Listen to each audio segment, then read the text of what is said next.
All right, brother, hold up. It's the man of knowledge coming at your way. Check it in. Check it out.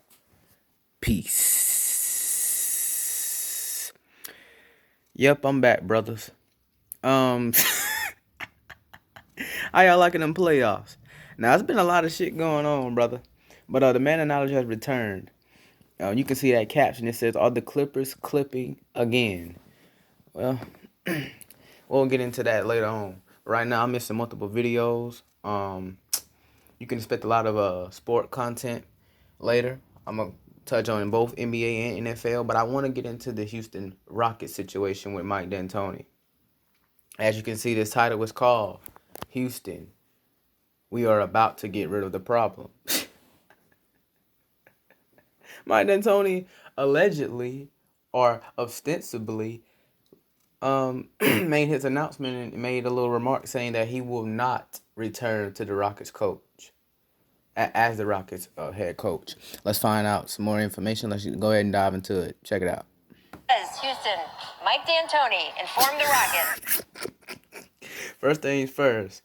Why the fuck James Harden like a damn teddy bear? He is becoming a free agent, will not be back with the team next season.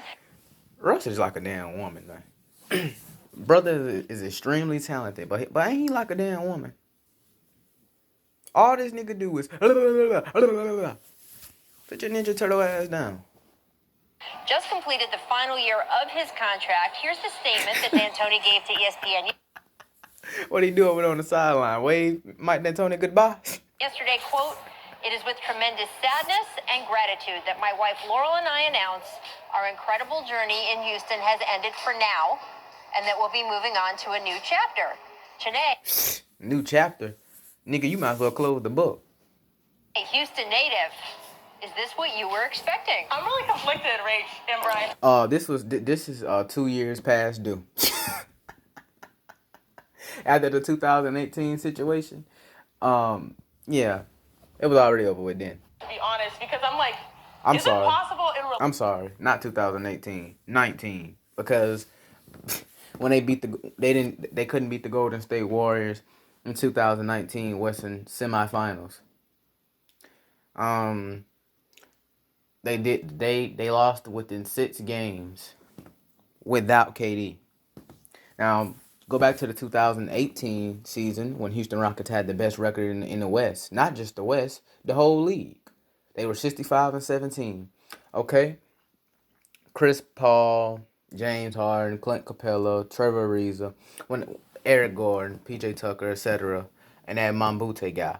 Anyway, and Ryan Anderson. But anyway, guys, what I want to touch on is what in the hell? Like, don't it seem like, fellas? Okay, this is why they lost that series, the 2018 Western Conference Series. They lost that series because they was playing Golden State Warriors basketball, while playing the Golden State Warriors. They was playing Warrior-style ball against the Warriors. How the fuck you do that and expect to win? Just like they not gonna catch up to that. Shooting all these damn threes and all this other shit. Another thing with the Rockets, man, their ball, their style play is just, it's too predictable. Everybody already know what they're gonna do. James Harden, Westbrook, stat pad, threes, layup, free throws. That nigga James Harden, man, get treated special when it comes to that free throw line. That nigga can walk into Toyota Center tomorrow with a new haircut. This nigga gonna get free throws for that. Relationships to have like a mutual breakup, we always feel like one party is doing something right and one party is doing wrong, but this one really feels like that weird case of where it's mutual, because it sort of seemed like the relationship has reached its natural end, because at this point, I think it's bigger than coaching. We need to be introspective. I say we because you said it, I'm from Houston. We need to be introspective as a franchise. The common denominator, is it the coach or is it the players? Or is it a combination of both? And I think it's both. Because you got Russell Westbrook on one end and you got James Harden on another end. Or James Harden without the D. We all knew going into this. And then you got a coach in Mike D'Antoni, which is just no good, man. It's just no good. season what the writing on the wall was. And especially when the playoffs, you have an early exit and you don't have that contract extended, you know what is going to likely happen. I just think it's more so like this is a franchise that has leaned all the way in on player movement, trying to swing big and sort of compete with the top through. Look at that. 2016-17 season, they were 55-27. They lost in the conference semifinals against the Warriors. 2017-18, that's what I was talking about. They had the best record in the league. Not just in the West, the whole league. They were number one in the West and the whole entire NBA. 65-17, 2017-18 season, they lost in the conference finals again. They lost in the conference finals against the Golden State Warriors. 2018-19, they were 52-29, I believe. Let me play that. Risky. 53-29, lost in the semifinals again, and that was to the Warriors. I'm sorry, lost to in the semifinals. That was to the Warriors. This year, 44-28, they lost in the semifinals again. This time to the Lakers. I tell you, man, Rockets ain't got no luck when it comes to these California teams, especially in the playoffs. Risking it all by changing their players. And we've done the same when it comes to analytics. And analytics has really helped us compete so much, especially when... For the most part. I think people are focused on analytics more than they are the actual game. When it goes your way and you're knocking down so many threes and you have an amazing threat like James Harden. But James Harden is no threat. James Harden is what you call an offensive juggernaut, but he's not necessarily a threat. If you're a threat, man, you're gonna take advantage of your team. And you're gonna play like a leader and play at like a franchise player. You're not even gonna go out there and be all about yourself and juck up a bunch of points every night, thinking it's all about you. You're gonna actually go out there and go play as a team. You're gonna go try to go get that ring, man. Sorry, you ain't gonna try. You gonna go get it. Ain't no try. You gonna do it. But anyway. And then when you add another piece, another ball-dominant player, like Russell Westbrook, who just stats pass for triple-doubles, etc., thinking it's all about him, you ain't gonna get anywhere, man. You just ain't. I think we're at the point where we need to get back to a human element of basketball. Yes, we have the new age, the new analytics. Yes, we have top-tier players, but also the most important thing about basketball is the human will to compete. And I think that will has been questioned. And sometimes it's like, okay, is the voice resonating in the players? Is it the right voice? Is it the right player? I think at this point it's a combination of everything. But I do like Coach D'Antoni sort of, taking a super classy route and saying, I acknowledge what's coming, also knowing that he has great suitors so that he can continue his career hopefully as well. Basically what she's saying is that Mike D'Antoni knew it was time for him to go. Because one way or the other, James Harden was gonna file for him to get out. Westbrook was gonna file to get out, and Westbrook might as well go and pack his bags. He might as well file himself to go and get out to leave the Houston. I'm just saying, man. He might as well go shipped off the Rockets. 1 week ago, Daryl Morey said that it was a off-season priority to get Mike D'Antoni re-signed. Now maybe that... Brother, like 1 week ago, you stuffed yourself up about 10 donuts. That was just public relations and something that you don't want to have a different message out there during a playoff series. But Mike D'Antoni pulled the reversal here. Because across sports, we've seen many times where coaches have been fired at the airport. Mike D'Antoni resigned at the airport. As soon as he got back to Houston, he put out this statement. He broke up with them before they could even think about breaking up with him. And I think it's... Oh, no, they already broke up with him. They already broke up with him. Spiritually. Mike D'Antoni just went ahead and did the physical part. He just actually packed his bags and said, "Yeah, I'm out, y'all." He just said, I'm head out." But thing is, Rock is already opening the door. That's the thing. It's because he knows that he can hold his head high and that he's going to have other opportunities. And well, brother, let me ask you, can you? God damn. frankly, I don't think it's a good look for the Houston Rockets. Even if change might be good, it doesn't make them look like they handled this well. Ooh, Yeah, I mean, look, he had a contract extension offer on the table last summer, so this didn't have to be his free agent year, and they ended up not coming to an agreement over it. And it really did seem when you talked to him over the previous months, That'll lead to your team. and you talked to him about whether he was going to be around back in Houston next year. He wasn't that optimistic. I was not surprised to see this resignation tendered yesterday. And with D'Antoni moving on, right, you can now add Houston to this list of current head coaching vacancies. Woj is reporting, Brian, that D'Antoni is a candidate for the Sixers open job. Does that seem like a good potential fit to you? It does. Number one, the Sixers need some help. All right, what do you notice about all these players? Pacers, you got Sabonis. Rockets, you got Harden. Paul for OKC Thunder, you got Chris Paul. 76ers, you got Embiid. Pelicans, you have Zion. Bulls, you have Levine. What do you notice about all those players? Not only are they missing some coaches, these brothers have pressure on them. Because everybody's setting their high stakes. So everybody's expecting these brothers to pull out to have some sort of responsibility.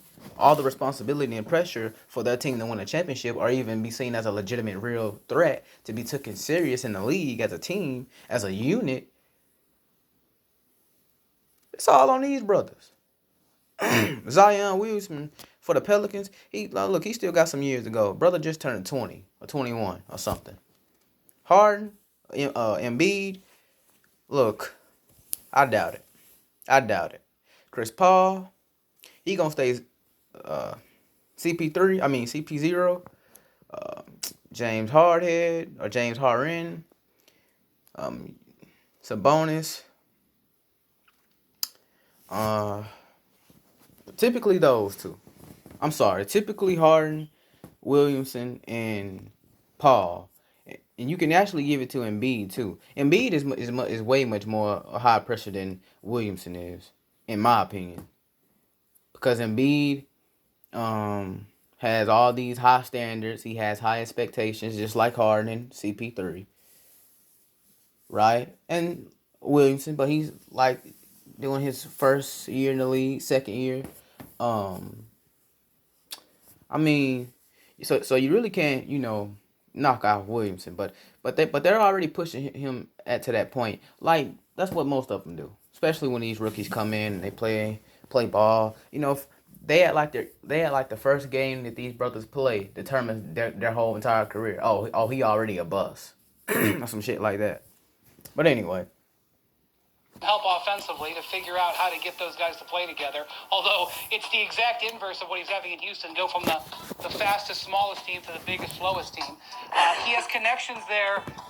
Thing is, did homie really think that small ball shit was gonna work in the playoffs? With a team like the Lakers? Fuck out of here. Fuck what you thinking. See, that's what I'm talking about. Mike D'Antoni is just a regular coach. A regular good coach. A regular seasoned good coach. He's a regular coach. That's it. Mike D'Antoni ain't no big time coach, man. He got the name of a big time coach, but on paper you look at him and say he is a big time coach. No, he's not a big time coach. If I'm not mistaken, brothers, correct me if I'm wrong. This cat coached Kobe Bryant. This cat coached Carmelo Anthony, James Harden, CP3, Russell Westbrook. Come on now. You didn't get a ring with none of them cats. Because he was an assistant coach under Brett Brown, and I think that the ownership in Philadelphia. Let me say something, homie. You want to go over there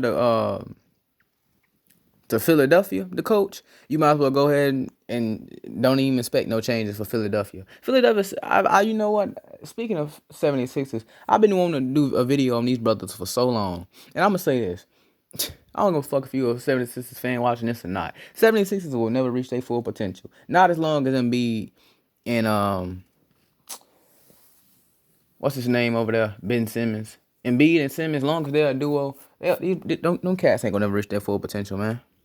And then on top of that, when you're trying to add a coach like Mike D'Antoni over to come over too, nah, don't even expect no changes. Is interested in Mike D'Antoni, and the reason that that's important is because General Manager Elton Brand, as of now, only has 1 year left on his contract. Fuck all that being interested in coaches, man. What you need is just need to be interested in winning.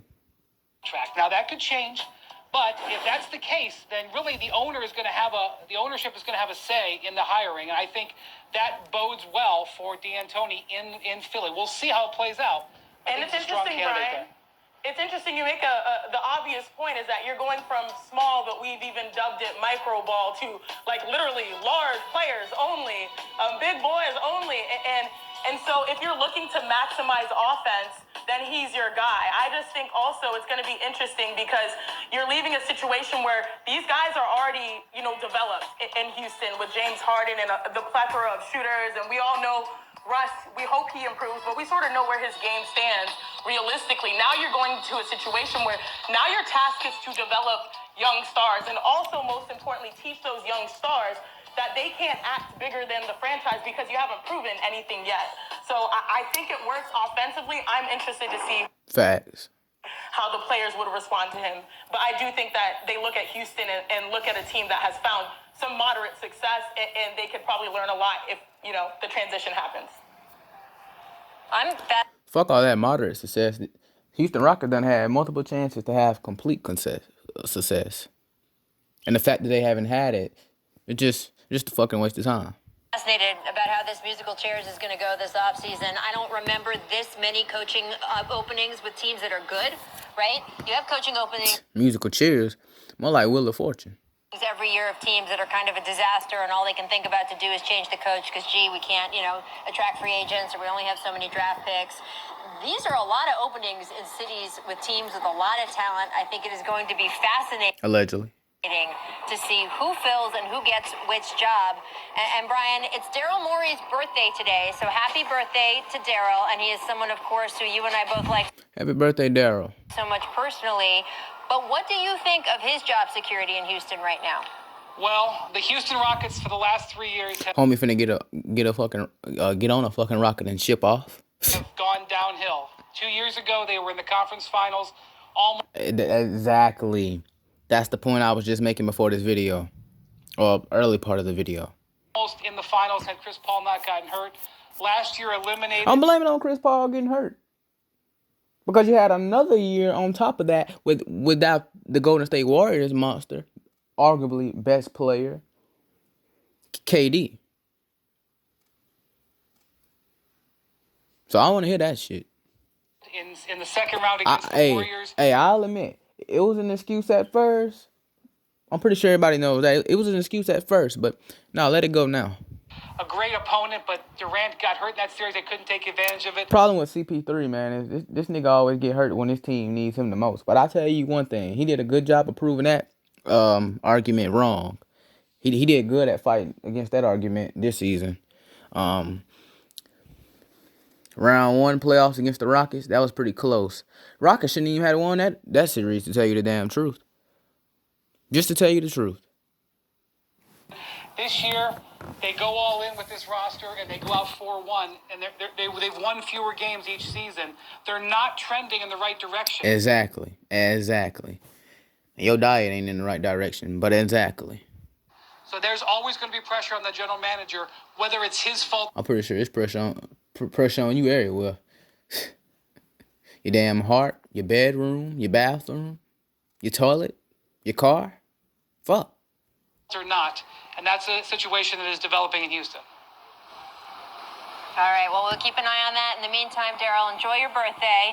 And we, of course, are going to continue previewing all that's to come in the Western Conference here on The Jump. Coming up next, please stick around. We've got a lot going on the show today. We got Make or Miss after this. We're going to talk about the Lakers and whether they're... And me too. But all right, brothers, that's it on that. Check it out. I'll be back in just a moment. New video coming out on the way. Peace.